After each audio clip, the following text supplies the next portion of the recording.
Speaker صاحب نے آگاہ کیا کہ بڑے دل کھول کے باتیں کی گئی ہیں نشست کے اندر، گو کہ بڑا تعجب ہوا سب کو، یقیناً آپ کو بھی ہوا ہوگا کہ تحریک انصاف ایک اور ہفتہ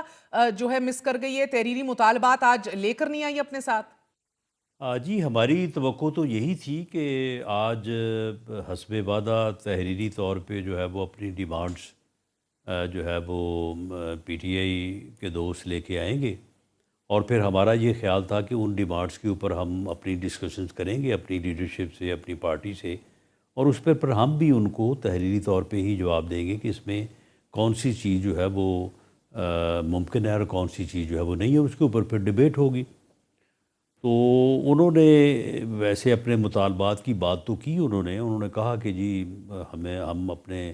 تمام ورکرز کی جو ہے وہ رہائی چاہتے ہیں، اور دوسرا ہے کہ جوڈیشل کمیشن کا کہ ہم نہیں چاہتے نہیں، ہیں مگر رانا صاحب کیا 9 وجہ مئی اور ہوگی؟ آپ کو 26 ابھی تک کیا سمجھ آئی ہے؟ کیونکہ پچھلے ایک ہفتے نومبر سے کے تو واقعہ۔ بہت سی ملاقاتیں ہوئی ہیں، آپ کے نزدیک کیا وجہ ہوگی کہ یہ تحریری طور نہیں، پر نہیں لے کر آئے؟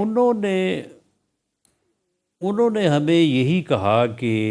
ابھی ہمیں further consultation with party leader Imran Khan صاحب کی ہمیں ضرورت ہے۔ تو ایک تو وہ چاہتے ہیں کہ تمام ممبرز کی ملاقات ہو، اس میں میرا خیال ہے حامد خان صاحب ابھی بیرون ملک ہیں، ان کی واپسی بھی ایک جو ہے وہ وجہ ہو سکتی ہے، اور لیکن انہوں نے بظاہر یہی کہا کہ ہمیں فردر کنسلٹیشن کی ضرورت ہے، اور نیکسٹ ویک میں جو ہے وہ ہم انشاءاللہ جو ہے نا اپنا چارٹر آف ڈیمانڈ جو ہے نا وہ پیش کر دیں گے۔ رانا صاحب، آج خان صاحب نے پھر یہ دعویٰ کیا ہے کہ مجھے بالواسطہ طور پہ بنی گالہ منتقل کرنے کی پیشکش کی گئی ہے، اور میرا موقف بڑا واضح ہے کہ پہلے میرے اسیر اور کارکنان اور رہنماؤں کو چھوڑا جائے اور اس کے بعد میری بات ہوگی۔ اٹک جیل میں بھی مجھے 3 سال تک باہر بھیجنے کی پیشکش کی جاتی رہی، لیکن میرا جینا مرنا پاکستان میں۔ یہ بالواسطہ پیشکش آپ لوگ بھجوا رہے ہیں؟ میرا خیال ہے کہ یہ کوئی بھی نہیں بھجوا رہا، اور گورنمنٹ کی طرف سے تو میں بالکل پورے دعوے سے کہہ سکتا ہوں کہ قطعاً کوئی ایسی آفر جو ہے وہ نہیں کی گئی، لیکن میرا یہ خیال ہے کہ کوئی بھی نہیں یہ آفر کر رہا، یہ عمران خان صاحب سیاست کر رہے ہیں، وہ سیاسی بیان دے رہے ہیں، اور اپنی سیاست کو توانا، طاقتور اور یعنی جو ہے وہ اپنے بہتر کرنے کے لیے وہ اس قسم کی جو ہے وہ ایک بیانیہ جو ہے وہ بنانے کی کوشش کر رہے ہیں کہ میں جو ہے وہ یہاں پہ جیل میں رہنے پہ بزید ہوں اپنے موقف کی خاطر، جبکہ مجھے یہ آفرز ہو رہی ہیں۔ میرا نہیں خیال کہ کسی نے ان کو کوئی آفر کی ہے۔ تعجب کی بات ہے، مجھے تو لگا کہ شاید گنڈا پور صاحب ابھی پچھلے ہفتے ہی 1.5 گھنٹہ 1 نشست کر کے آئیں، جبکہ یہ پوری کمیٹی کے ممبران پہنچے ہوئے تھے جیل، ان کو اندر نہیں جانے دیا، پہلے گنڈا پور کو جانے دیا، اور گنڈا پور صاحب کے آپ کو پتہ ہے ہائر کانٹیکٹس، تو وہ خود ہمیں انٹرویو میں بھی اس کا بڑا دعویٰ کر چکے ہیں کہ میرے ہائیسٹ لیول تک عسکری کانٹیکٹس ہیں۔ آج انہوں نے نہ کی نہ ہاں کی، انہوں نے کہا کہ ابھی نہیں بتا سکتا، اور خان صاحب بار بار ایک ہفتے سے بضد ہیں کہ منتقل نہیں ہوں گا بنی گالہ۔ تو یہ بات بھی ہو رہی ہے رانا صاحب کہ شاید اگر ان کی رہائی کے احکامات آ گئے تو ایک بہت بڑا ہجوم، اور پاکستانی اور قوم جو ہیں وہ اڈیالہ جیل کے باہر پہنچ جائیں گے، تو حکومت چاہتی ہے کہ خاموشی سے پہلے ان کو منتقل کیا جائے اور پھر ایسا کوئی کام ہو۔ نہیں، گورنمنٹ کی کوئی ایسی سوچ نہیں ہے، گورنمنٹ کا اس کے اوپر بڑا واضح موقف ہے کہ عمران خان صاحب بانی پی ٹی آئی کسی ایگزیکٹو یا ایڈمنسٹریٹو آرڈر کے اوپر جیل میں نہیں ہے، وہ جوڈیشل کسٹڈی میں ہیں، ان کے خلاف مقدمات ہیں، اور ان مقدمات جو ہے وہ عدالتوں میں زیر سماعت ہیں، اور وہ بیل پہ جو ہے وہ رہا ہو سکتے ہیں، اور عدالت ہی رہا کر سکتی ہے۔ اس میں گورنمنٹ نے جو ہے وہ گورنمنٹ کے پاس اختیار ہی نہیں ہے کہ گورنمنٹ جو ہے وہ کسی کی بیل جو ہے وہ لے، وہ کانسٹیٹیوشنلی جو طریقہ کار ایک ہے عدالتوں کا، وہ اس کے مطابق ہی ہونا ہے۔ تو وہ ایک قصہ ہو گیا سر، دوسرا قصہ بھی تو عدالتوں کی نظریہ ہے۔ آج بھی بانی پی ٹی آئی نے قیدیوں کی رہائی پر کوئی سمجھوتا نہ کرنے کی ہدایات جاری کی ہیں اپنی ٹیم کو، اور پھر پی ٹی آئی نے یہ بھی کہا کہ خان کہہ رہے ہیں کہ میرے کارکنان کی رہائی تک میں اپنی رہائی نہیں چاہتا۔ یہ آپ کو آج کنوے ہوا؟ کیونکہ آج بھی خان نے یہی کہا، بار بار وہی بات دہرائی ہے کہ D G I S P R کی 9 مئی کی سرن غلط بیانی ہے ان کی پریس کانفرنس۔ نہیں دیکھیں، اس میں جو ہے وہ یہ تو پھر کہنے کی باتیں ہیں نا کہ جی کارکنوں کو پہلے رہا کریں تو پھر اس کے بعد میں رہا ہوں گا، اس سے پہلے میں رہا نہیں ہوں گا۔ تو جب معاملہ یہ ہے کہ کارکنوں کے بھی کیسز عدالتوں میں ہیں، ان کا کیس بھی عدالت میں ہے، یہ تو عدالتوں کو معلوم ہے نا کہ یا عدالتوں سے فیصلہ ہوگا کہ کس کی بیل ہوتی ہے، کس کی نہیں ہوتی ہے، کس کی پہلے ہوتی ہے، تو یہ جب کس کی بات بعد آج میں ہوتی ہے۔ زبانی طور پہ کی پی ٹی آئی نے، آپ لوگوں نے یہی جواب دیا کہ بھئی عدالتوں کا معاملہ ہے؟ نہیں، ہم نے انہیں جواب تو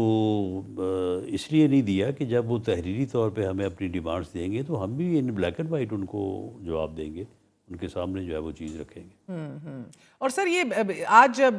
یہ صاحبزادہ حامد رضا نے بھی باہر آ کر کہا ہے کہ حکومتی کمیٹی کے چند ممبران کی طرف سے اشارہ دیا گیا ہے کہ ان کو اسٹیبلشمنٹ کی تائید حاصل ہے اور اسٹیبلشمنٹ کو مکمل طور پر آن بورڈ لیا گیا ہے۔ کیا یہ بات ہوئی ہے میٹنگ میں؟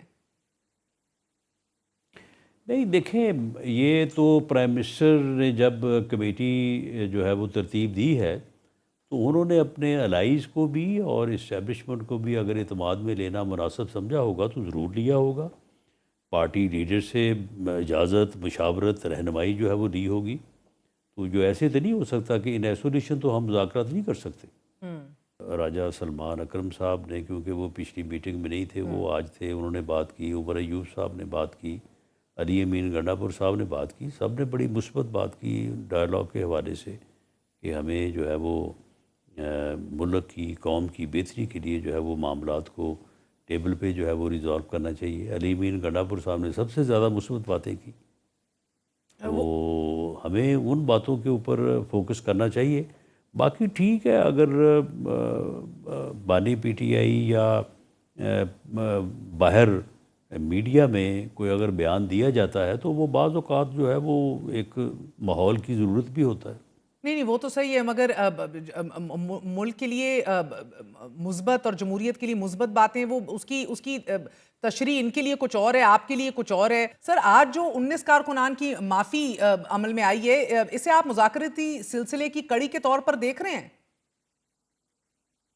نہیں، میرا نہیں خیال کہ اس کا مذاکرات سے کوئی کنسرن ہے۔ وہ ایک ان کا اپنا جو ہے وہ یعنی سزا اور جزا کا سسٹم ہے، اور جب ان لوگوں نے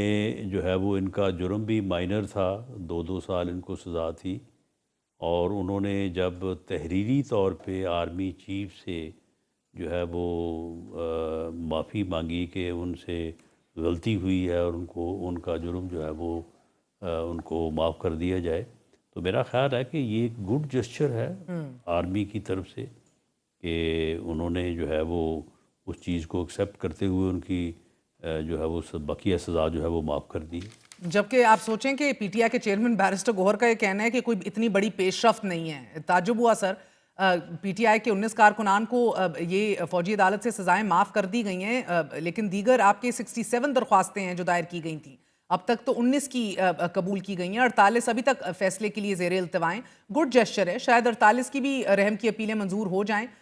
تاکہ آگے بڑھ سکیں یونٹی کی خاطر، معافی کے جذبے کے حوالے سے۔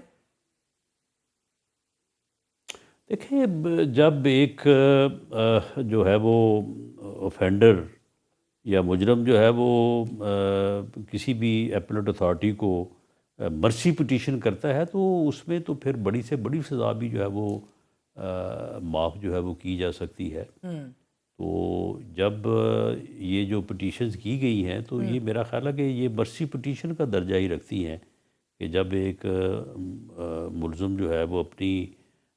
غلطی بھی تسلیم کرے اور اس کے بعد جو ہے وہ مرسی کلیم کرے۔ اس میں میرا خیال ہے کہ اس سال جو ڈی جی پی آر کا پریس کانفرنس میں انہوں نے ایک جملہ کہا تھا کہ 9 مئی کے واقعات پہ جو ہے وہ صدق کے دل سے معافی مانگی جائے تو پھر آگے بات ہو سکتی ہے۔ تو میرا خیال ہے کہ اس سے بھی جو ہے وہ یہی مراد تھا، کیونکہ پی ٹی آئی نے 9 مئی کے واقعات کے اوپر جو اگریشن شو کیا نا، وہ پھر جو ہے وہ کوئی اچھا عمل نہیں تھا۔